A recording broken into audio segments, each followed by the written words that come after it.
Welcome, friends. I am Pat Infante. So tonight we're going to talk about planning for teacher training and orientation. Those terms kind of pop up interchangeably. Orientation perhaps implies something a little more logistical, a little bit more about the nuts and bolts, and training might imply something a little bit deeper, taking folks a little bit deeper.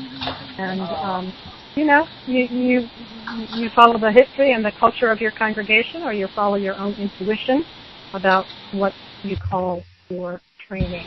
Time of community as religious educators and religious leaders. And been thinking a lot about Maya Angelou, and this quote is one that just resonates with me. So, let nothing dim the light that shines from within.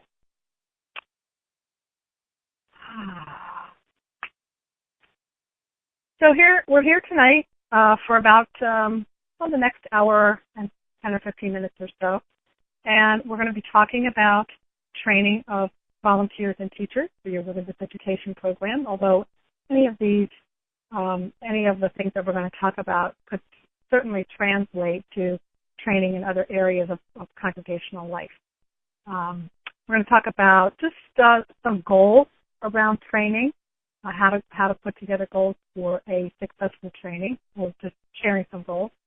I want to introduce you to some adult learning characteristics, some things to think about, because we are working in a teacher training. We're not working with children and youth. It's a little bit different situation for us, and there are some particular needs and characteristics of adult learners. I'm going to talk about some of the nuts and bolts of teacher training. I want to talk a little bit about technology, how you might use technology, and we'll lift up a few resources. And, we've got about an hour, so I always, like to throw in that qualifier that this is not going to be the end-all and be-all of teacher training. We're dipping our toe into it because there are a lot of resources, and it's a big topic. So there's only so far we can go in an hour. So let's get to it.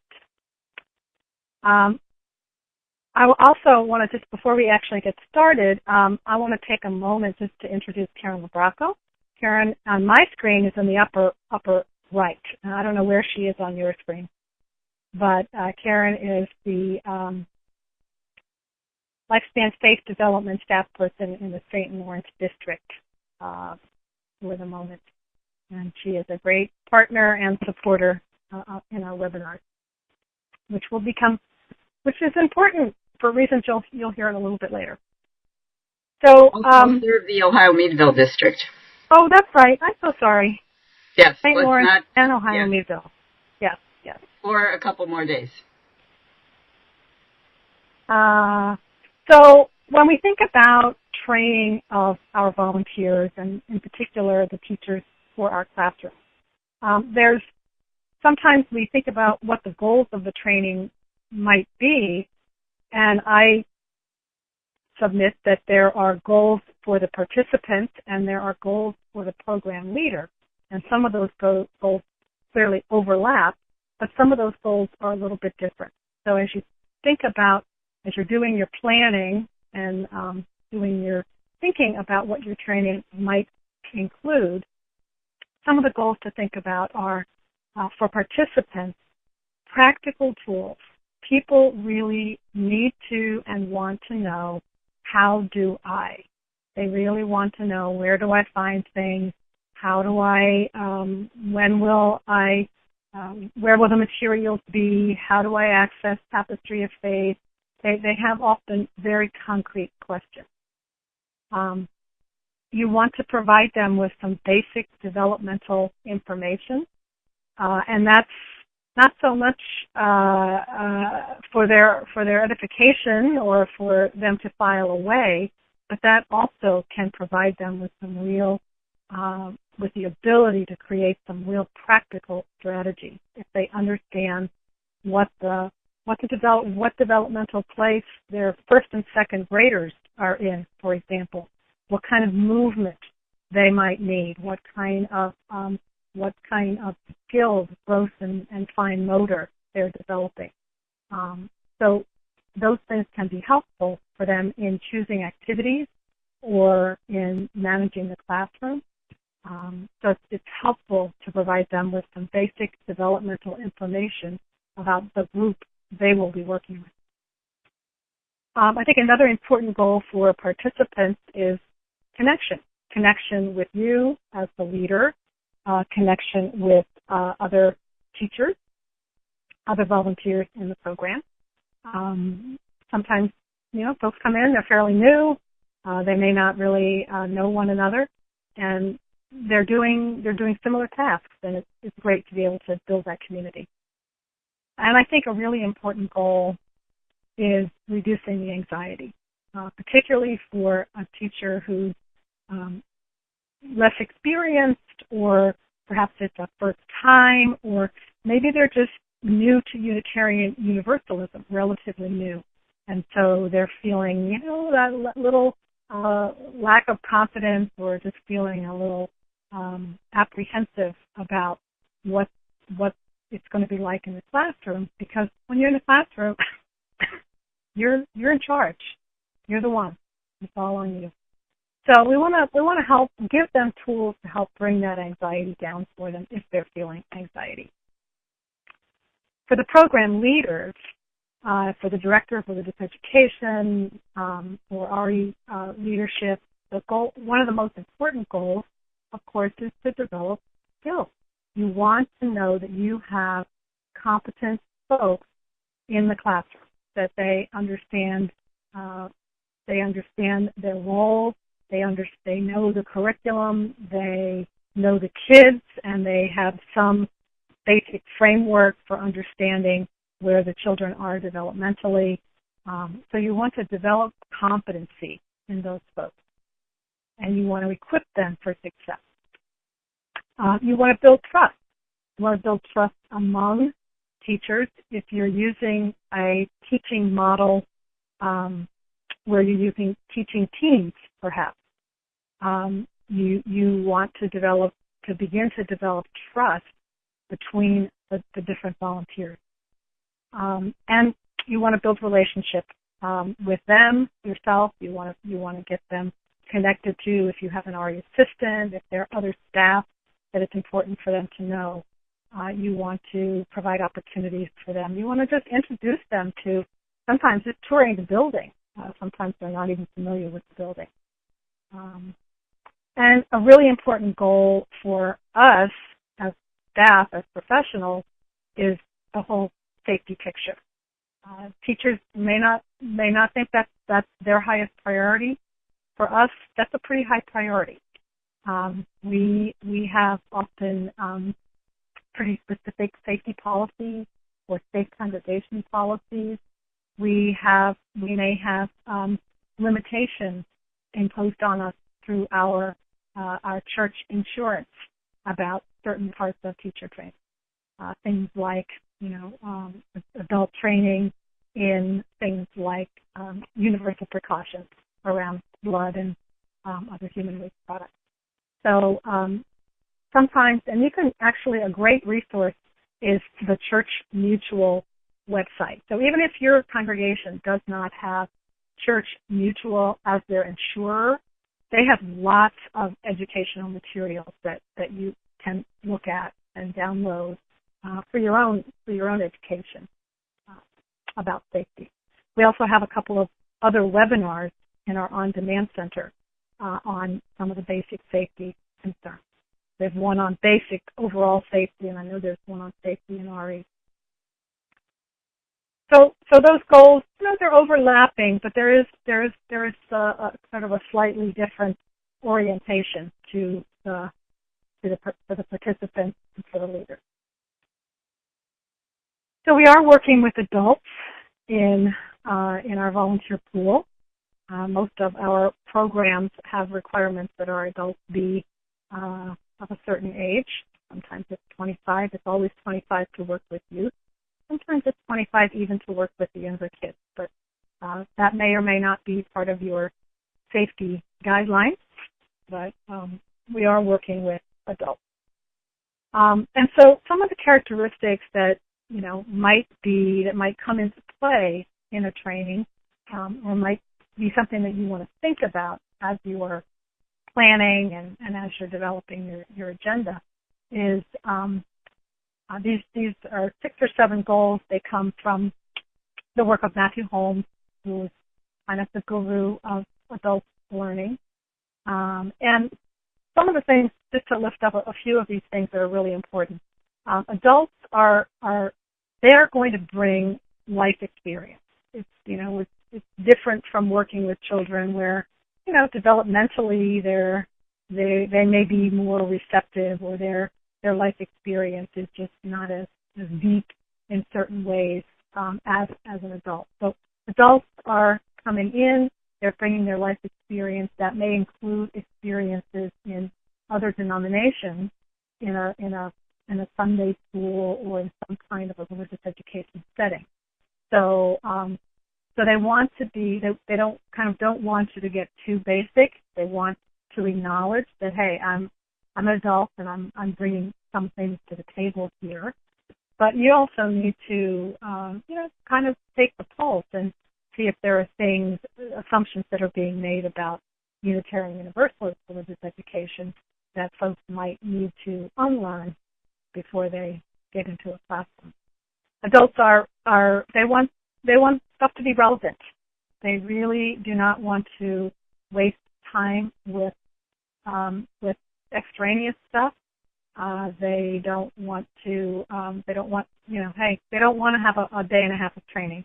They want it to be succinct. They want it to be relevant.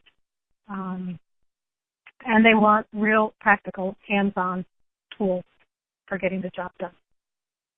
They want to be respected. They want to be trusted and respected as responsible and competent folks.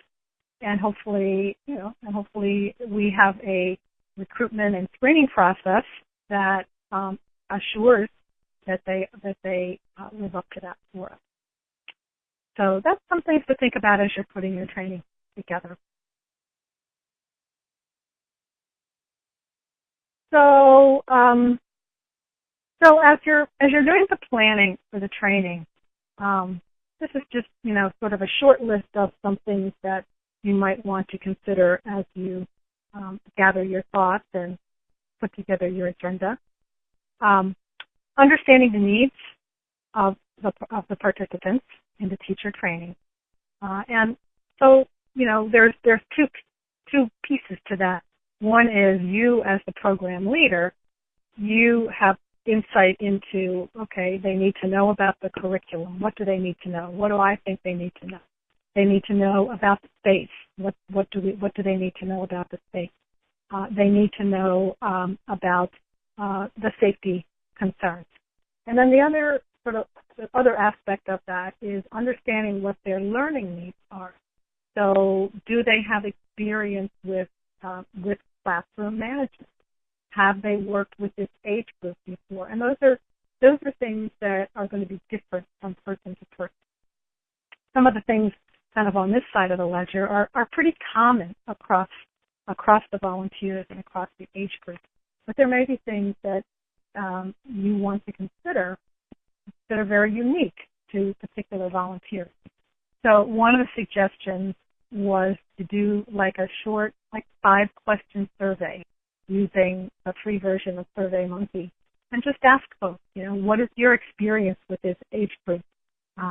And then maybe create a little list of areas that could be covered in the training, and say, what are the things that you feel really comfortable with? What are the things that you feel challenged by? And give folks and just kind of take a pulse and get a read on where your volunteers are. And that's part of tailoring the program to your folks. And that's, there's sample agendas, and there are some sort of typical ways that we do the training, but you want to know your group. You want to get to know your group a little bit. And that's, of course, if you're in a smaller or a mid-sized congregation, that's probably a little bit easier. if you have, 10 people you're training versus being in a much larger congregation and training 40 or 50 volunteers. That can be very different. So it's helpful if you have some kind of a tool like a SurveyMonkey, if you have particularly if you have a large group. It's really important to include that time for building relationships, and there are several ways that happens. You can have folks introduce themselves to one another in pairs. You can do fun team building games. You can also, if you are using a teaching team model where you have a team of anywhere from 2 or 3 or 4 folks teaching, sharing the responsibility in one classroom, you might want to allow some time for that team to gather together and get to know each other a little bit. I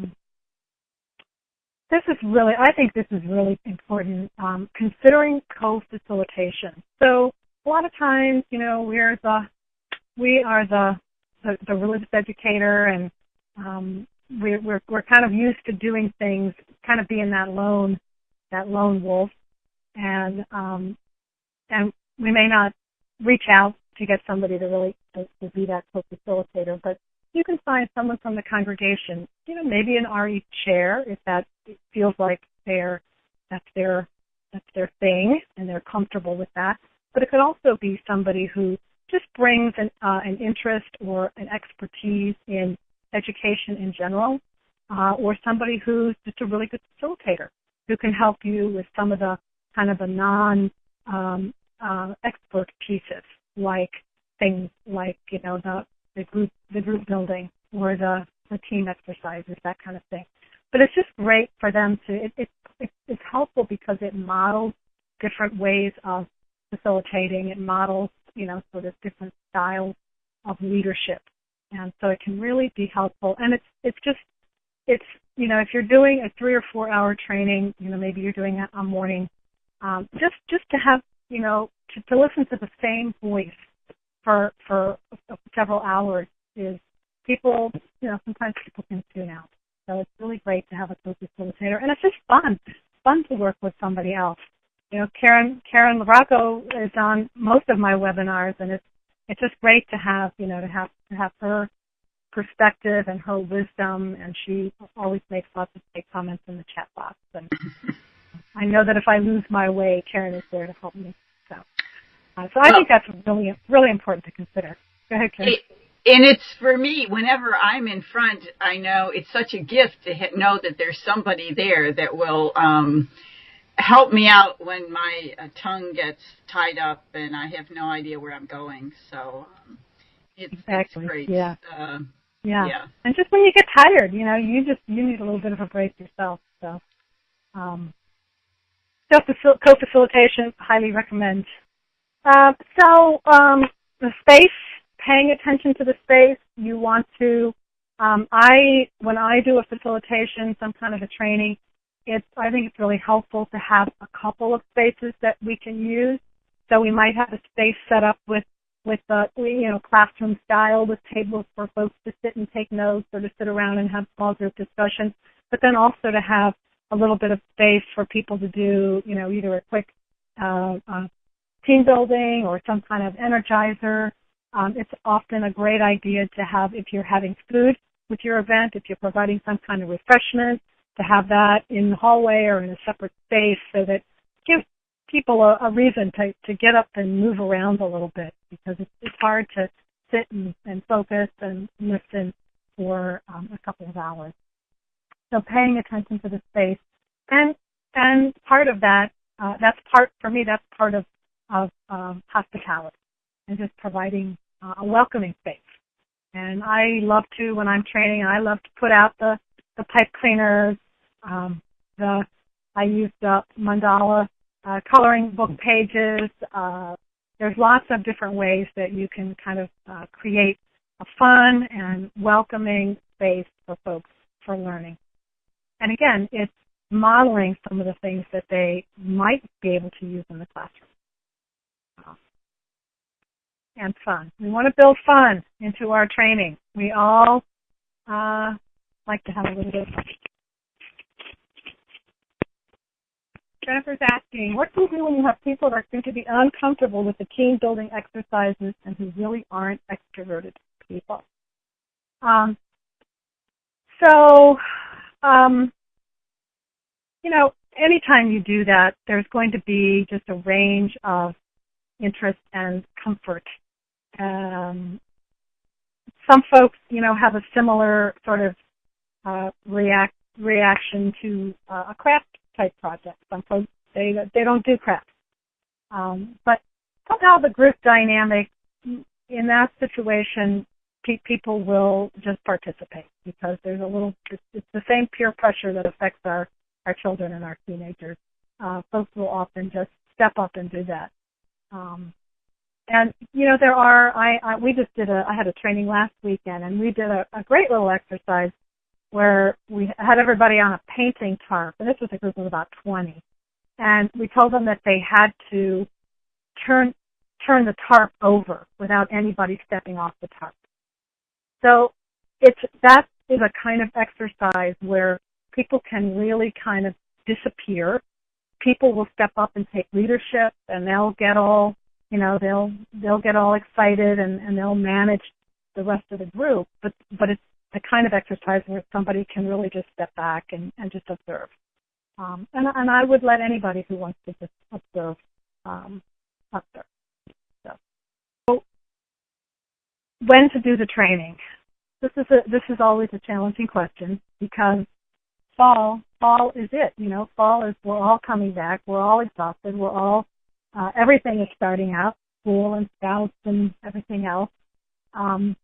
So we want to make sure that we value people's time and we use their time well. So back in the day, 20 years ago when I first started, we used to do full day. We'd have everybody there for the whole day.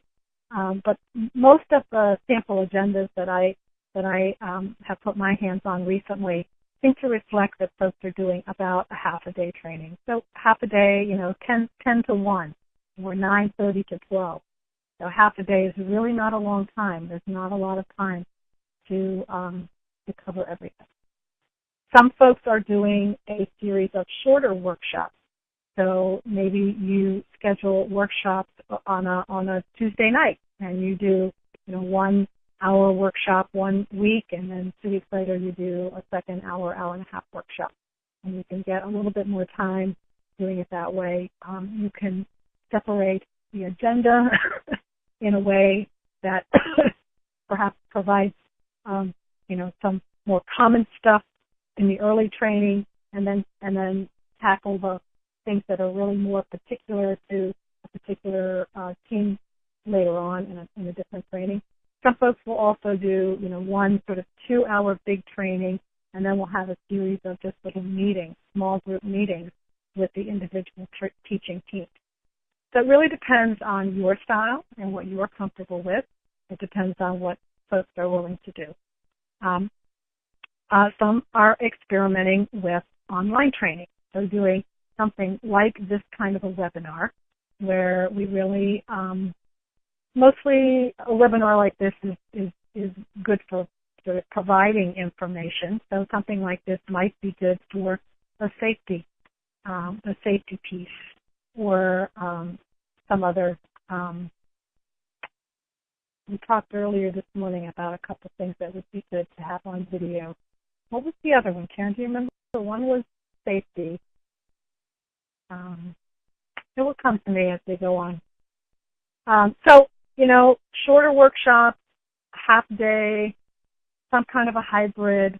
But you need to prioritize and figure out, given that if I have 2.5 hours, if folks are going to give me 2.5 hours, what are the most important things? How do I best use that time?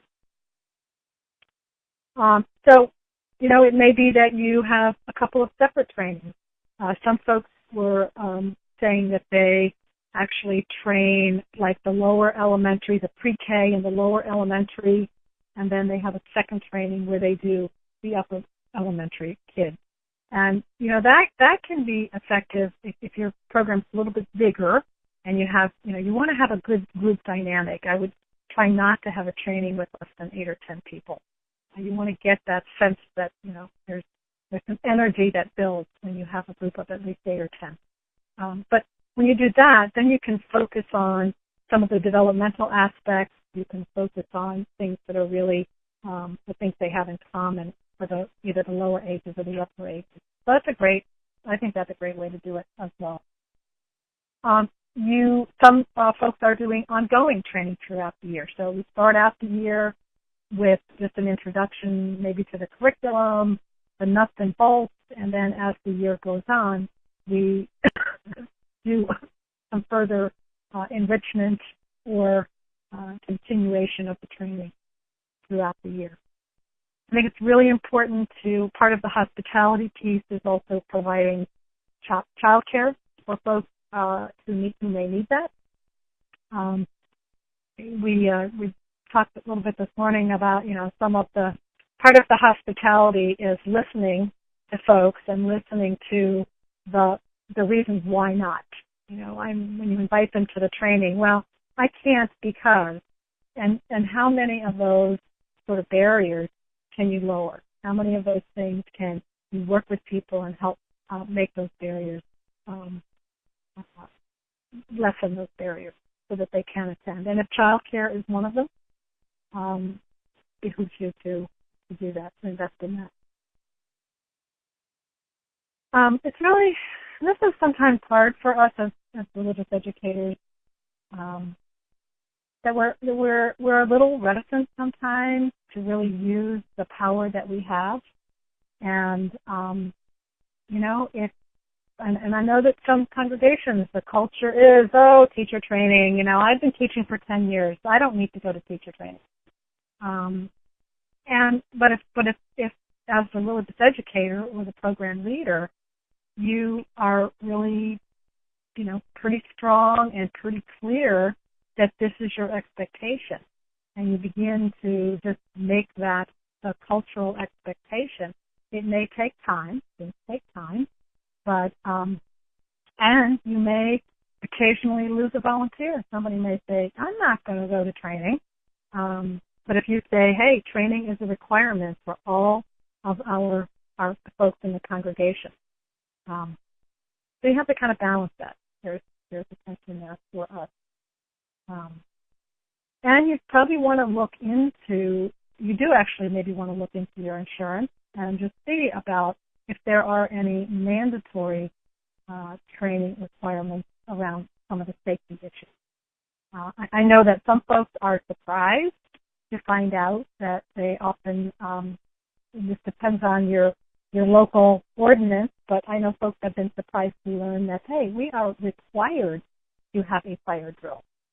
Oh my goodness, we haven't done that in 10 years. But then they find out, wow, that's something we are actually required to have by the local fire department. So, you may want to poke around and see if there's anything that you're required to do, and then you can kind of use that as leverage for those folks who say, oh, I don't need to come, I really don't need to come. You say, you know what, we have some requirements, we have some policies around this, and it's really important for you. And if you are maybe talking to, say, a long-term volunteer who's got a lot of experience, the other thing that you can say to them is, you have a lot to offer some of the newer teachers. You have so much experience and so much wisdom that you would be a great asset. It would be wonderful to have you in the room. And sometimes we can appeal to them with that. So this is just a listing of things, and you can come up with some of your own, some of your own particulars for what the training might include. These are just some suggestions, although I think really the first two are pretty significant. You really need to spend some time talking about safety. You need to have, if you have policies, you need to make sure that everybody has the policy, everybody understands the policy. Things like, who picks children up after the service? Who do we release children to? How do we know? How do we transmit information about allergies? and significant health issues to the teacher. These are all things that you need to review with your volunteers and make sure that they're clear on their role and the expectations that you have for them. Touring the classroom as part of the training is great, and just talking if you're sharing space with a daycare or a school, you may have really strict requirements for how the space is arranged, and you may want to give folks some training around that.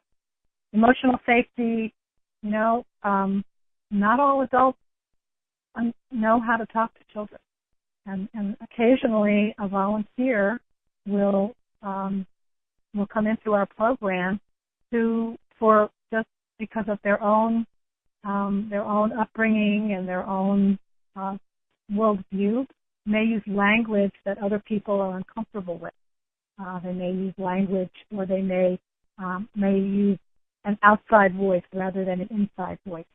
And so sometimes we need to really impress on our volunteers that they have a responsibility and a role to create this safe space for our children to really have that full faith development experience and to have that opportunity to grow in community.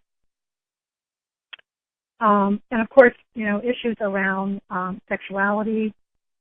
There's lots of material out there. I recommend that you provide your teachers with the information Balancing Acts from Deborah Hafner, and I can provide you with a link for that, just so that they're aware of, what some of the expectations are around sexualized language, sexual harassment, sexualized touch, all those kinds of things are covered in there. And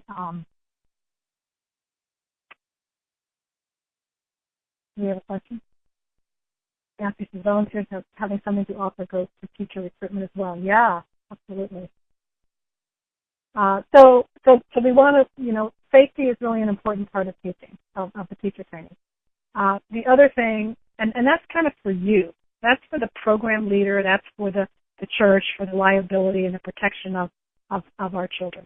And then the piece that's really important to many of the volunteers is that classroom management piece. How do I do this? How do I get 10 5-year-olds to all sit down at the same time? How do I work with a child who, has limited language skills? How do I work with a child who has some significant allergy? So we want to provide them with as many tools as we can so that they lower their anxiety, they're comfortable, and they build confidence in the classroom. One of the tools that most of the curriculum that we use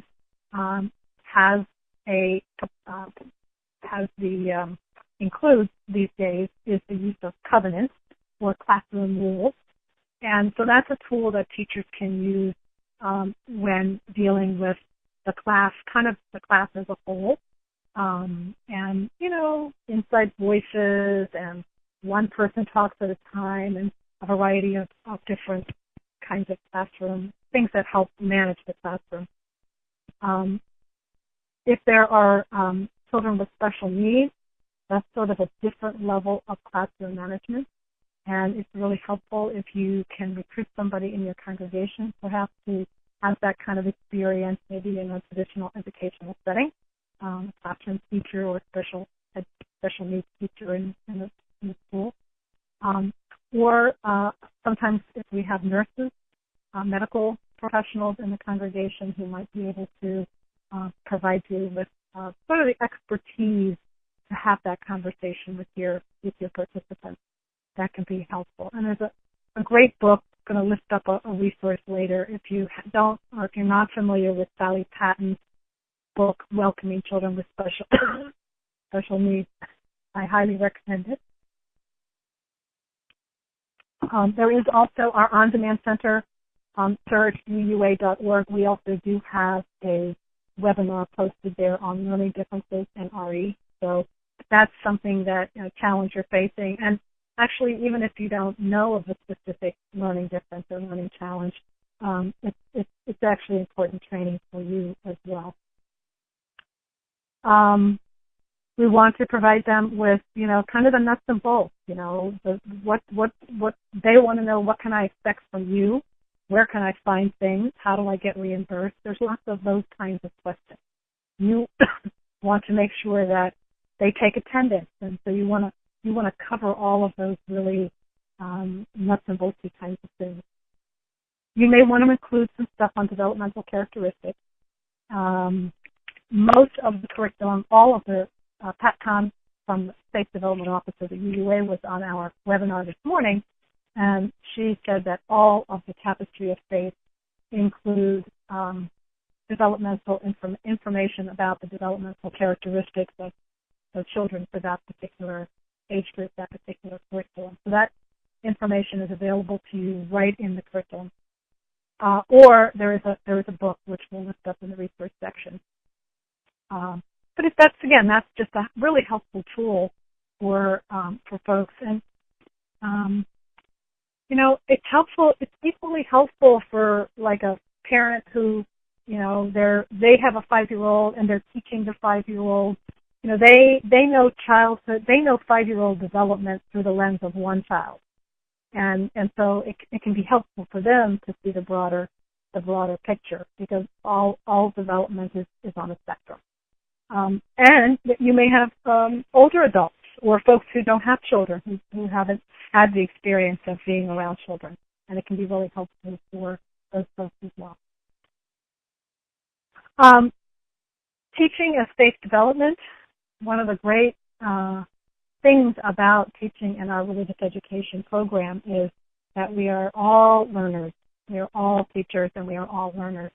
And I know that feedback from adults is often, I learned so much when I taught. Oh my God, it was such a great experience because I learned so much.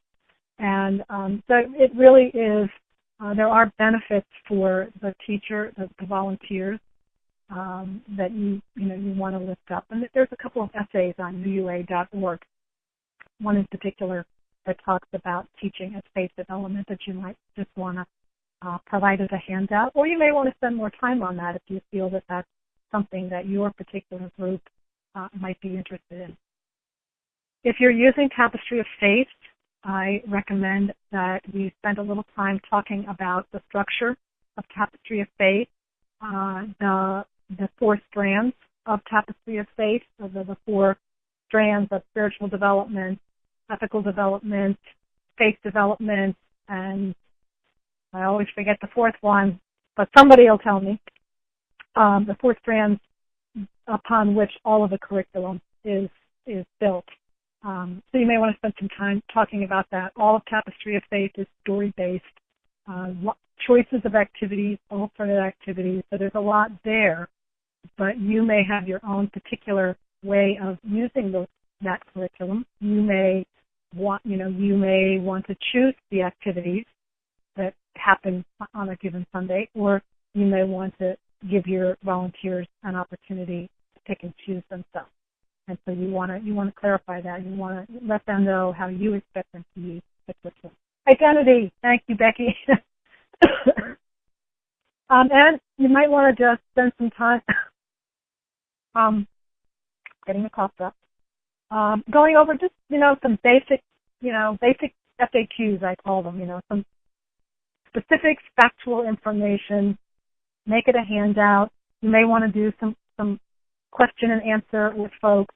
But what your office hours are, how to reach you, when the email, if you're doing a weekly email, when they can expect your email. Just those little bits and pieces that would sort of, again, lowering that anxiety, answering the question before they have a chance to ask it.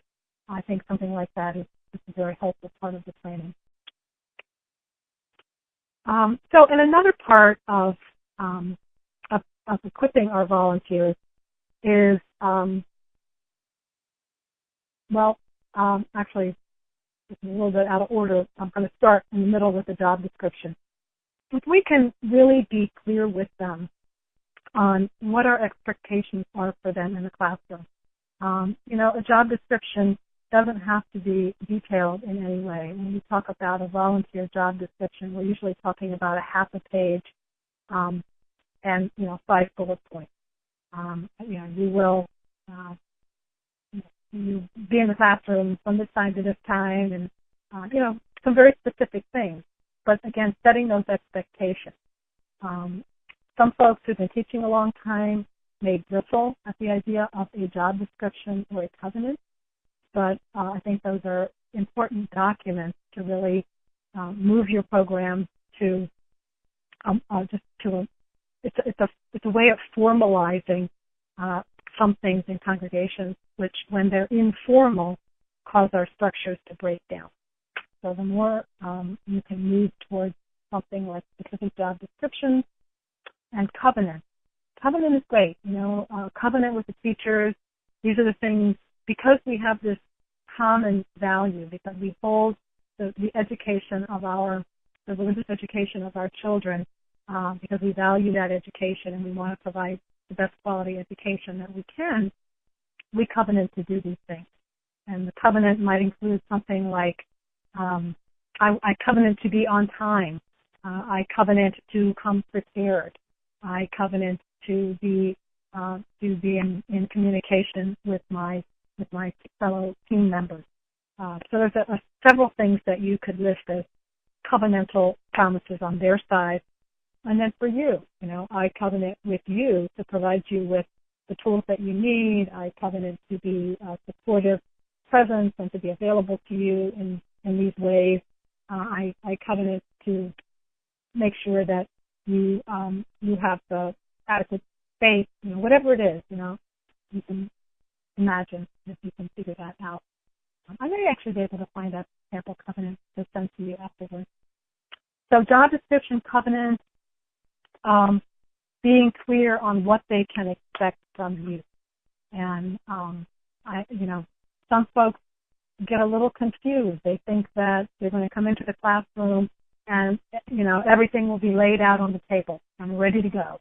And some folks have an expectation that, no, I'm going to be the one that goes out and I'm going to go to Michael's or AC Moore and I'm going to be the one who does the shopping. And so you just want to clarify those things so that you don't end up either with double supplies or with no supplies. You want to be sure that you're clear about that.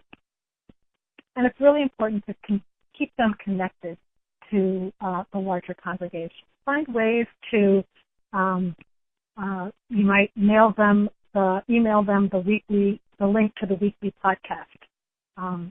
You might have a short little email, at the end of the week that talks about what the activities are for the upcoming Sunday, who's in the pulpit, or if there are special events happening. So keep them in touch with what's happening in the other part of the building.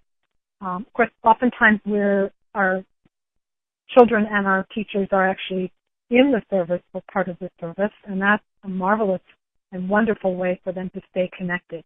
But if not, you want to provide them, put an order of service in each classroom so that they know what has been going on. Caring for our volunteers. They're so important. They're such important. They're VIPs for us. So when you think about, putting your agenda together, you want to be realistic about time. And, if you say that you're having a training from 9 to 12, but you know that in this congregation, when people say 9 o'clock, that means we come at 9 o'clock and have coffee and bagels and talk for half an hour. You want to be fairly precise on how much time you actually have for the training. I think it's really important to always begin with a chalice lighting, some kind of a short chalice lighting. Yeah, I hear you there, Matthew. If you're musical, you may want to do to lead everybody in song, or that may be something that you can invite, one of your longer, more experienced volunteers to maybe lead the group in a song. You may want to just get people up and and do some kind of a body prayer or something just to get everybody going. Again, you want to share the facilitation if at all possible. Include time for introduction. Sometimes everybody knows everybody. If you're in a small enough congregation, everybody in the room knows everybody. But there can be ways, sort of that team building thing. We may know everybody, but we don't know everything about everybody. So if you can find ways to engage people in conversation around, some kind of a focused question. What is your first experience of faith community? And have them talk for a couple of minutes and then share a couple of things.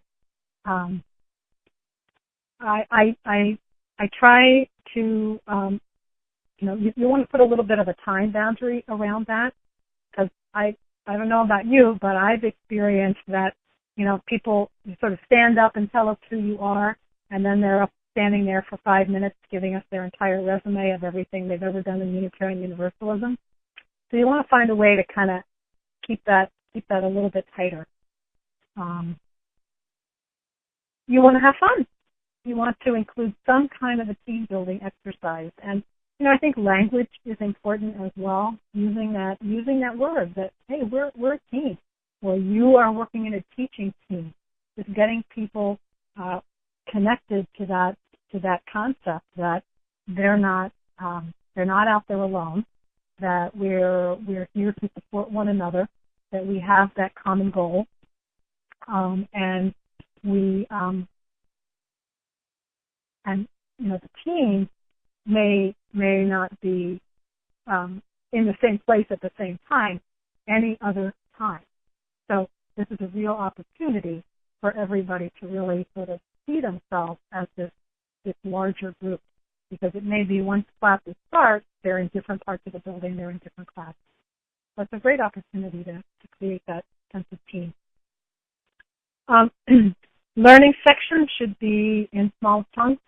You don't want to spend 45 minutes on developmental characteristics. You will lose people, halfway through. So, again, this is an adult learning tip that generally the 15 to 20 minute time is a good time. And so that can be 15 to 20 minutes for a little didactic piece about safety, and then maybe a 15-minute team building, and then 20 minutes to go over some classroom management stuff, and then maybe another 15 minutes for some kind of a case study. You can kind of mix and match along the way. A case study is wonderful. I think case studies are particularly useful in the area of classroom management. So you might just put together a team, and if you have the right demographics, it would be wonderful if you could put together a team that maybe has one or two people who are more experienced and one or two people who are less experienced, and provide them with a situation and have them come up with some problem-solving strategies. How would you handle this particular thing? And then you would have some materials to support a particular strategy or a particular way of meeting that challenge. And it depends on your group. Some groups, they don't like the role play thing, but some groups really get into it. Give them an index card and say, you're a 10-year-old who got up on the wrong side of the bed today, and you're a 9-year-old little girl who talks all the time, and people will really have fun with it. But you kind of have to gauge what your group is up for. You want to, if you are having a training and if you are using a model where you have teachers in teams, it's fabulous if you can give them a little bit of time to meet in their small teaching team. So it might be that they are doing a case study together. It might be that you provide them some unstructured time for them to talk about calendars, or for them to kind of sit and talk a little bit about the curriculum that's going to be used for the year. So just providing time for folks who will be working together throughout the year to work together and to work on some kind of common project related to the curriculum. It'd be great. Back to adult learning characteristics. Adults want things to be concise and relevant, and tell me where to find it. Teach me how to fish. Don't serve up the fish and chips.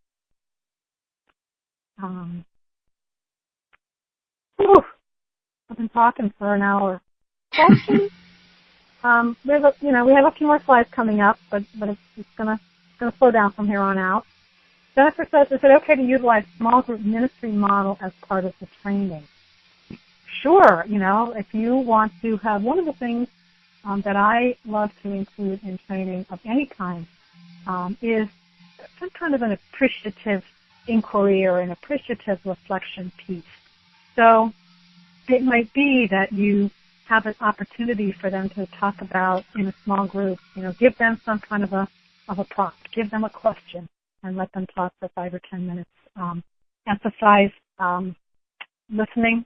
Listening and giving everybody an opportunity to speak is a great small group ministry strategy.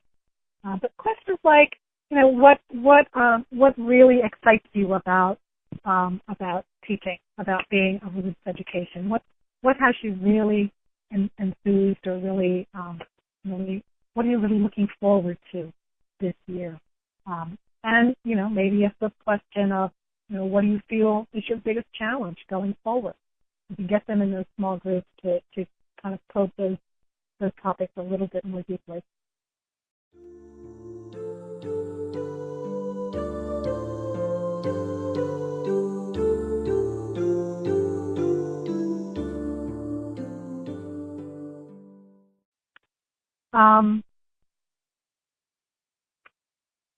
So technology. We had I do my webinars at 10 and at 7 to accommodate, different schedules. And man, this morning it was like, I think it must have been a solar flare. We had so much difficulty with sound, and it was very challenging. Technology can be frustrating. It can fail. So it's really important, for instance, if you create a PowerPoint and you're going to use the PowerPoint for your presentation, redundancy is really important. If you get there and, the bulb on the projector is out, or you forgot your computer charging cord, or whatever it is, you want to be sure that you have a backup plan for your training. Technology can sometimes be. I know I've been to trainings where we had a LCD projector, and the facilitator showed up with a Mac and no Mac adapter. And boy, that's just that's embarrassing as a facilitator for that to happen. So if you're not comfortable with technology, I strongly recommend that you recruit somebody to kind of be your tech assistant, your tech aide, and to, kind of be your AV person, and make sure that, all the cords are hooked up properly, and you want to check the technology. If your training starts at 10, you want to be doing your technology at 9:30. You want to make sure that you have plenty of time to troubleshoot and to work things out in case something goes wrong. If you want to experiment with a webinar, and I know some of our religious educators are doing this because, people don't have time, and if you're at a congregation, maybe where folks come from further away, and you don't want to do it on Sunday afternoon after church, so you try a webinar. Make sure that you have a partner. It's great to have, somebody who is working with you on that webinar, who can help troubleshoot tech problems. Again, this morning we had tons of people, muting and unmuting, tons of people with who were having some difficulty, and all the static and everything. So if you can have one person who can kind of keep the flow going, and one person who's managing the tech, this is really, really helpful. It's a great strategy to use. Some people want to work with a script. Some folks just work with an outline, or they just use the PowerPoint as kind of their talking point. And you have to figure out, what you're comfortable with. And the last bullet point there, you really have to think through. Does it really add value? If you're using webinar to bring together people who wouldn't ordinarily be able to come together, that brings tremendous value to the process. If you're using a PowerPoint because you can, and you're in a small room and you have 10 people, you have to really question, is this something I could just do with newsprint and with a couple of handouts? So, you have to use your intuition and have that conversation with yourself and your co-leader about the best use of technology. Don't just use technology for technology's sake. There are some tools. Anymeeting.com, lots of folks have used that. In fact, I told the secret this morning that we use Fuse Meeting for the district staff, but we used to use AnyMeeting, and some of us still miss AnyMeeting compared to Fuse Meeting. It has the capacity to upload a PowerPoint. It has video. It has recording, and it's free. So there are free versions of a lot of these kinds of webinar software. If you're having, probably less appropriate for a training, but if you're having, some kind of maybe a team huddle, you're bringing together, the upper elementary teaching team for some kind of a conversation about, the curriculum, and it's a smaller group. You might want to try Google Hangouts. It's pretty simple. Most people have a Google. Have a Gmail, and it's easy to get a Google Plus account. So Skype is another tool. Again, these have limitations, the number of people. I think Google Plus, I think, is 10, but it's a good tool if you have a reason to meet with a smaller group. Google Docs is also another good tool if you have forms, common forms, or maybe schedule things that that you want to share across a larger group. Maybe you want to load up, some essays or some inspirational reading for teachers, and you can, put them up there as the year goes on. Maybe you want to put your safety policies up there. So you can use Google Docs as a place to really share information. That's for sharing information that folks can access, they can download, they can print it if they need to print it.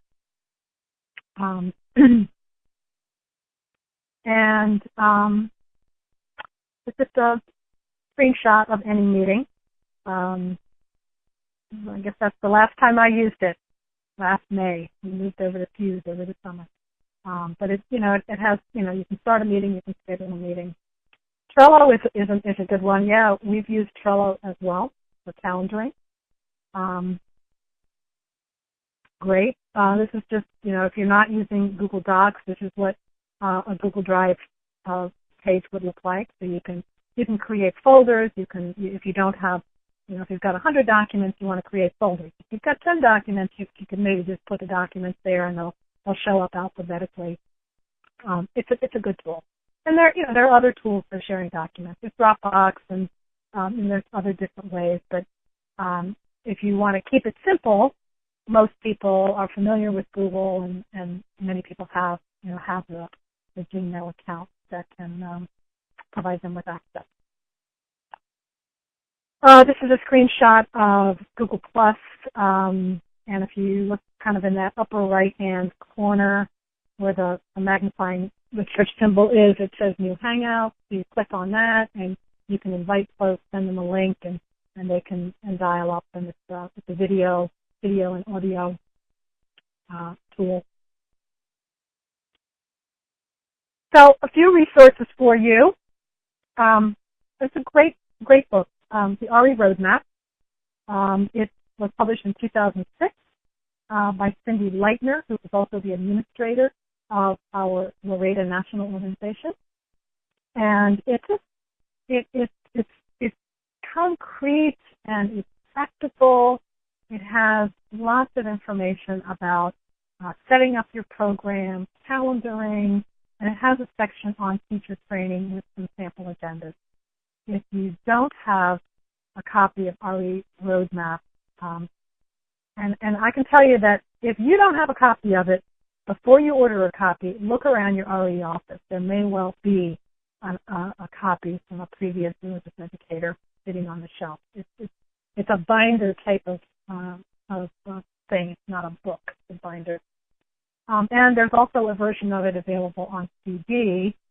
Again, it hasn't been updated since 2006, but if you get the CD version, you can actually print things from it directly from your computer.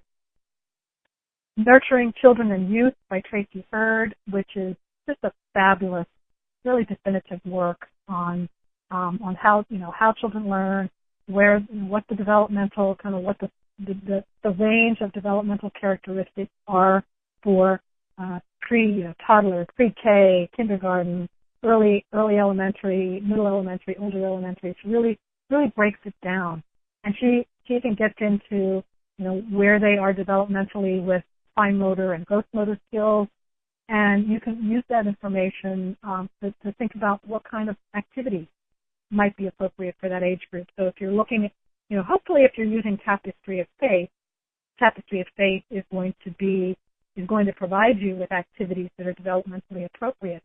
But maybe you have a different age group than the Tapestry of Faith. So maybe you're stretching it a little older, or you're using it a little bit younger, and so you want to be sure that the activities you're choosing are appropriate for the group you're working with. So it's a well done book. Tapestry of Faith. There are some introductory materials. So if there's actually a PowerPoint online that if you want to share that, maybe put that up on your Google Docs, put that in your Google Docs folder. If somebody's using Tapestry of Faith for the first time, it's kind of explanatory around, what the developmental process was in creating Tapestry of Faith, and just gives them a little bit of grounding in that curriculum. Welcoming Children with Special Needs by Sally Patton is really, again, that's a definitive classic work. Sally is a UU.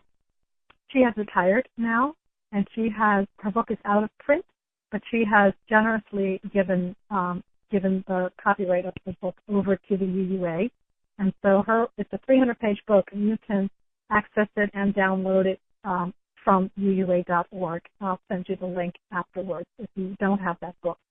I really recommend it. She talks not only about how to include a variety of different developmentally challenged children in your program, but she also has a whole section where it's a little bit of a primer on a number of different developmental challenges. And so if we hear people talk about ADHD, but maybe we don't really know specifically what that means and how that manifests and what some of the behaviors are. And so it's a great primer for you, for background for you.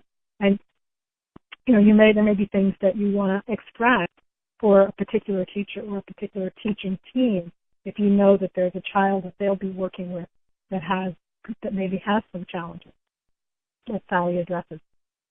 The Teacher Development Renaissance module, if you haven't taken that, it does have some stuff on training. It's also it talks about recruitment. It talks about, sort of the teaching as space development piece. And I recommend that. And if you have not taken that module, know that all of the materials for the module are available on UUA.org. So you could take a peek at the Leader's Guide and see what it's all about if you're interested. Other resources? Does anybody have anything? I'm just dipping my toe in here. There's always many books.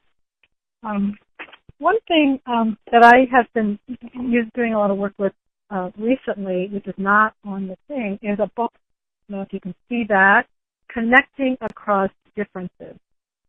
And so this is a book about finding common ground, and it's sort of taking nonviolent communication work and extending it a little bit.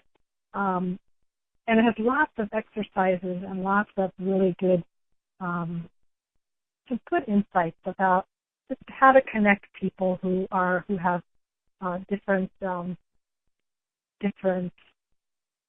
backgrounds, different perspectives, different faith of origin, differently able, different gender, different language. I mean, it has some really interesting stuff in it. So I encourage you to.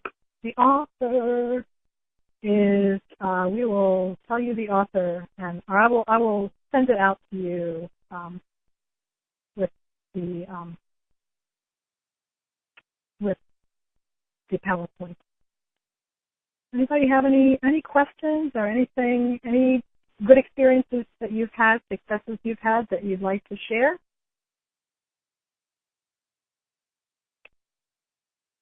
I'll give you a minute to think.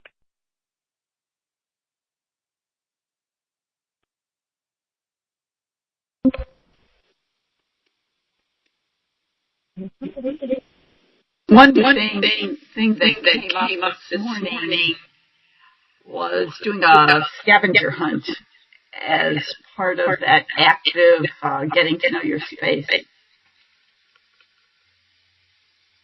Yeah. And actually the scavenger hunt, I'm sure there's a few of them floating around out there, but there is a scavenger hunt in the RE roadmap material. Another resource which I didn't lift up is the reach list, the Loretta list. If you're a Loretta member and you're on that list, the listservs are searchable, and I can guarantee there are 100 years worth of threads on teacher training. So, Becky's got something on that. No, we can't hear you. What do you do to help foster communication within teaching groups? Oh, that one group. Well, so there's a few things. Certainly you can do team building to try, and you can focus your team building on communication. And just, for some it is it's a lack of experience or a lack of competency. So if you do some kind of a training exercise that focuses on communication, something may click for someone. You don't know. If it's a personality thing where people aren't communicating just because of different kinds of personality styles, you might want to, we have those. Yeah, control. I gotcha. That's tough. That may be solved only by moving them into a different volunteer assignment.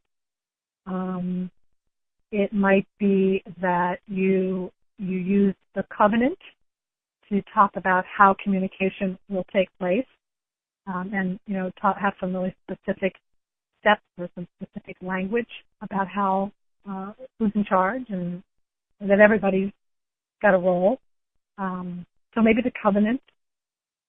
There may be a need for a pastoral conversation, and that doesn't necessarily have to be you who has that conversation. But if there's one particular person who's providing, if that person is keeping the group from gelling and keeping the group from feeling that, hey, we're a team, you might need to think about sort of a pastoral conversation. RE Council, get them involved. Great idea from Jennifer. Good. Sometimes, you can also have pastoral conversation with the other people on the team. because the way systems work, that person may be stepping into a role because other folks on the team are more passive, and so there's this vacuum, and so it may appear that they're sort of controlling, but it may be because other people aren't stepping up. So, observe, talk. Any other questions? Ideas?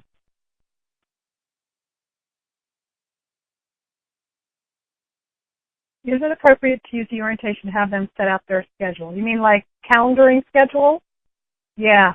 If you have enough time to do that, it depends on what else you're doing. I mean, if you're doing a 3-hour training and you can include 20 minutes for them to sit down with their calendars, I think that's perfectly appropriate use of the time, particularly if this is the first time they're all together, or if the way the schedule is set up, they may not be together very often. So if this is really, sort of an important and unique opportunity, you certainly want to take advantage of it. Yeah, I think that's a great idea. Yeah, Trello. I like Trello. Trello is sort of like I don't even know what it's called. I guess is it a planning and organizing tool? Yeah. Anything else, Karen? Do you have any other last thoughts for this evening? Oh gosh, like you started out, it's really been changing over the years, and so I guess what people still need connections, no matter what. People still need time to be together, and people in one way or another, and some of it might, we might change some things, certainly. We may spread it out, we may do some of it online, but it's important enough. The work that we're called to do is really important enough that that's why we put these requirements out, because it's important work. It's not to make life difficult for our volunteers. Right. Absolutely. Yeah. It is a sacred obligation. So, I will. Oh, Becky Ann did a barbecue. You going to invite us? So I will be sending out the PowerPoint. I will be sending out the audio recording. There are a couple of extra materials that I will add on to that. You're free to share them. You're free to use them. And I really appreciate your time and attention tonight. And I wish you success with your teacher training. And I'm here for questions.